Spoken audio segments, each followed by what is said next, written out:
కన్యా రాశి వారికి ఈ వారం చాలా అనుకూలంగా ఉంది. రాశ్యాధిపతి దశమాధిపతి అయిన బుధుడు పంచమంలో ఉన్నారు. ద్వితీయ భాగ్యాధిపతి అయిన శుక్రుడు పంచమంలో, తృతీయ అష్టమాధిపతి అయిన కుజుడు పంచమంలో ఉన్నారు. అదేవిధంగా వ్యయాధిపతి అయిన రవి కూడా పంచమంలో ఉన్నారు. వీరికి ఈ వారం చాలా అనుకూలంగా చెప్పచ్చు. వృత్తిపరంగా వ్యాపారపరంగా మంచి లాభాల బాటలో ఉంటారు. రియల్ ఎస్టేట్ రంగంలో ఉన్న వారికి మంచి కలుసుబాటుదనం ఉంటుంది. పేరు ప్రఖ్యాత లభిస్తాయి. ప్రజాదరణ ఎక్కువగా ఉంటుంది. పబ్లిక్ రిలేషన్స్ పెరుగుతాయి. వైద్య రంగంలో ఉన్న వారికి, వ్యాపార రంగంలో ఉన్న వారికి, రాజకీయ రంగంలో ఉన్న వారికి పేరు ప్రఖ్యాతలు లభిస్తాయి. కాలం చక్కగా ఉంది. వృత్తిలో మంచి పేరు ప్రఖ్యాతలు తెచ్చుకుంటారు.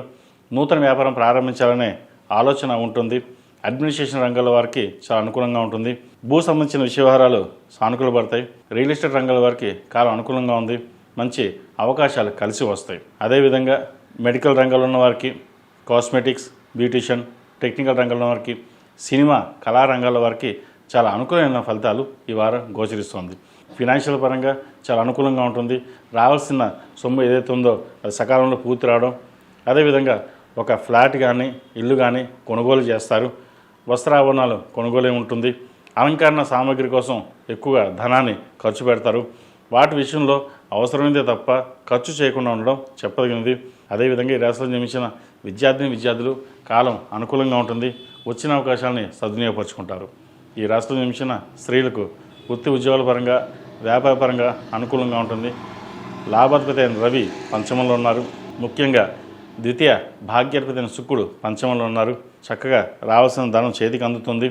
ఒక వ్యాపారాన్ని ప్రారంభించాలి, నాకంటూ ఒక సొసైటీలో పేరు ఉండాలి, సంపాదించుకోవాలనే ఆలోచన ఉంటుంది. అయితే ఈ విషయం ఆలోచిస్తూనే ఆరోగ్యం పట్ల అశ్రద్ధ వహించడం జరుగుతుంది. వాటి విషయంలో జాగ్రత్త వహించాలి. ముఖ్యంగా స్త్రీలు యూట్రస్ సంబంధించి, అదేవిధంగా స్కిన్ సంబంధించి, ఇండైజెషన్ సంబంధించిన విషయ వ్యవహారాల్లో జాగ్రత్త వహించాలి. ఇమ్యూనిటీ పవర్ కాస్త తగ్గుతుంది. కాబట్టి ఏదైనా సరే డాక్టర్ని సంప్రదించి ముందుకు వెళ్ళడం చెప్పదగినది. వివాహం కాని వారికి వివాహ ప్రయత్నాలు చక్కగా చేసుకోవచ్చు. సంబంధం కుదురుతుంది. అయితే మూడాలు కాబట్టి ప్రస్తుతం జాతక విశ్లేషణ చూసుకుని మూడాల తర్వాత ముందుకు వెళ్ళడం చెప్పదగిన సూచన. ఈ రాశివారు ప్రతిరోజు ప్రతినిత్యం గణపతి స్వామివారిని ఆరాధించడం, బుధవారం నాడు గణపతి స్వామివారికి అభిషేకం చేయడం చెప్పదగినది. అదేవిధంగా వసంత పంచమి రోజున విద్యార్థులు సరస్వతి అమ్మవారిని పూజించడం, అదేవిధంగా సరస్వతి హోమం, విద్యా గణపతి హోమం చేయించడం చెప్పదగిన సూచన.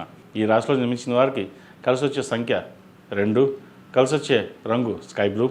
ఏదైనా పని మీద బయటకు వెళ్ళినప్పుడు సోమవారం కానీ గురువారం కానీ వెళ్ళండి. మంచి ఫలితాలు సంప్రాప్తిస్తాయి.